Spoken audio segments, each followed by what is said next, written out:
I am back, and sorry for the hiatus. A lot of stuff going on. Let's jump right into the standings really quick, break those down, and go off the. Let's actually just go off the projected playoff bracket currently. I know there are two people that are fighting for positions right now, well, maybe even three or four, but two that definitely are right in the mix of it.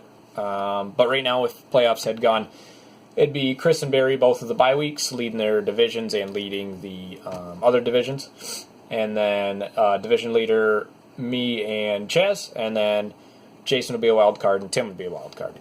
And then the smaller seeds play, the best of the not 1 and 2 would play the 6, so 3-6. And then the 4 would play the 5. And then those seeds would be broken down into those as well. Let's go over projections, shall we? Nick is kind of out of it, let's say. With 0-9, I'm going to pick me for the win. Sorry, Nick. I'm not even going to break it down. He's got -9 to start. Just been that kind of a season. Tim and Tyler is going to be a good one. I need Tim to win. And Tyler already had two guys go and had a pretty good game with Antonio Brown. Devin Funch just didn't really give him a lot. But Tom Brady, Drew Brees, again, strengths are his quarterbacks. I could definitely see being New Orleans being a little bit lower in scoring than we would thought because they're at Cincinnati. But then again, anybody could break one on that team. So, and then Tom Brady against Tennessee. Tennessee is a pretender, is a fake team, and Tom Brady should carve them up. But that doesn't mean that they don't pound them up on the ground. Bill Belichick will find a way to win that game, and maybe your fantasy quarterback won't like it. Chris Carson, Isaiah Crowell, very weak at running backs. Austin Eckler, I think, is a good play against Oakland.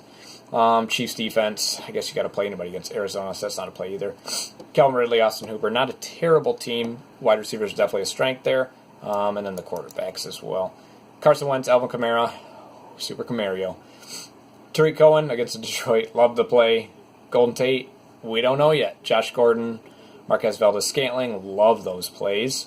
And then Njoku is doing pretty good, I believe, for Cleveland. Thank God they got a new offensive coordinator.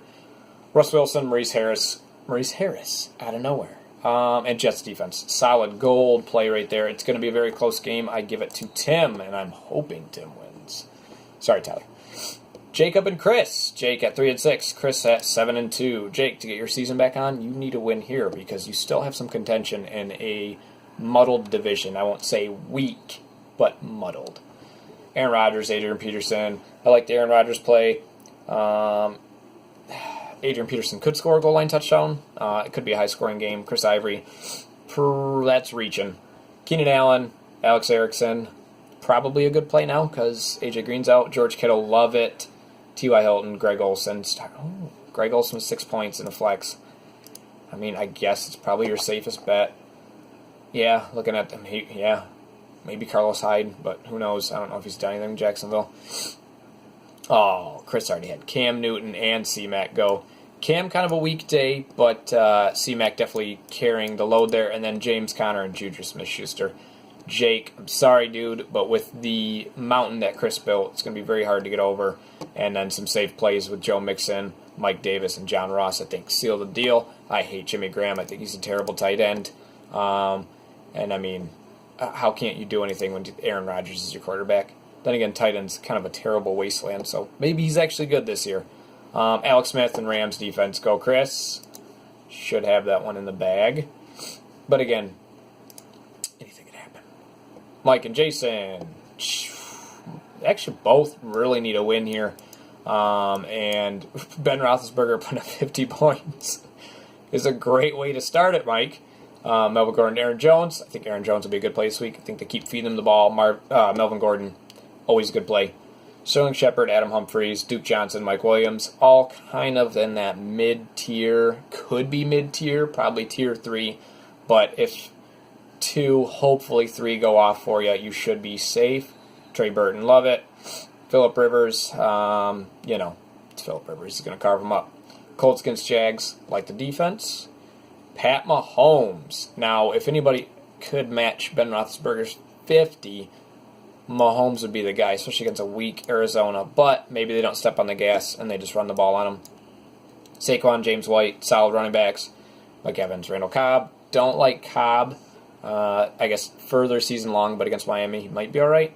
Eric Ebron, Leonard Fournette, nice. Deion Lewis, very solid at running back, Jace. A lot of these guys that you would, Saquon and Fournette obviously being higher picks, but James White, Deion Lewis probably in the mid tiers there that you hooked on or maybe traded for.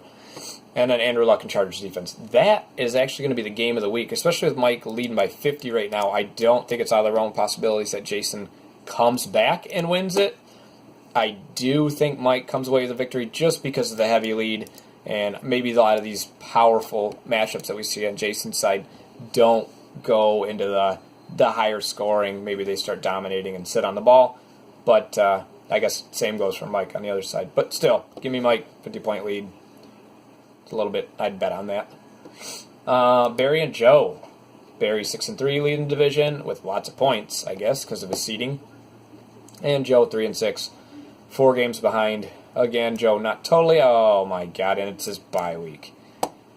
Joe, sorry, bud. That might be the season. Barry, on the other hand, has a lot.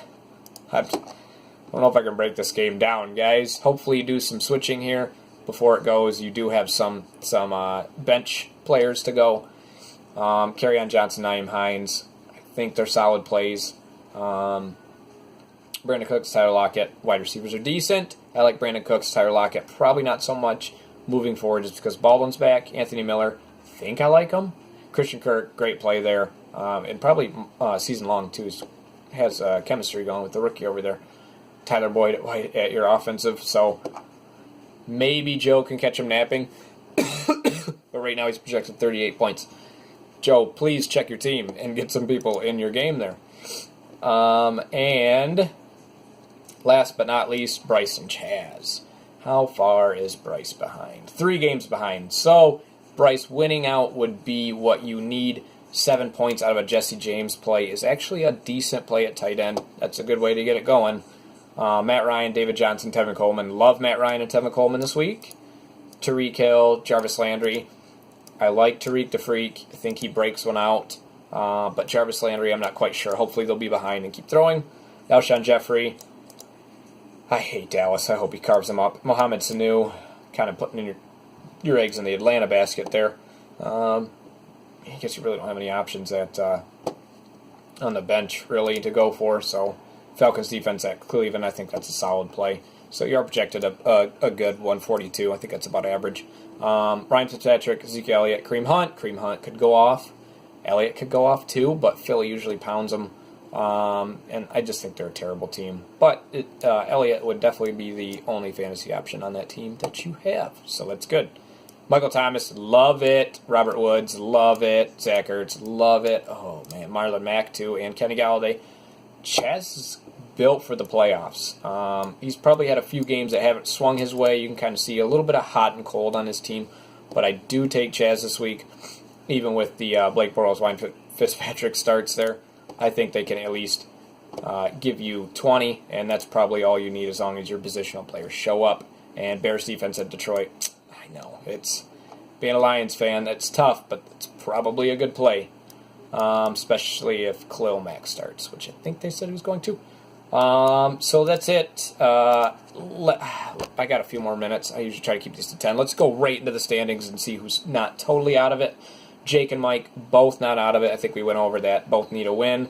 I think Mike probably sitting better than Jake, but I think I picked Mike and Chaz to win, so it could be another wait and see in that division. But if Chaz loses and Mike wins, let's see their points.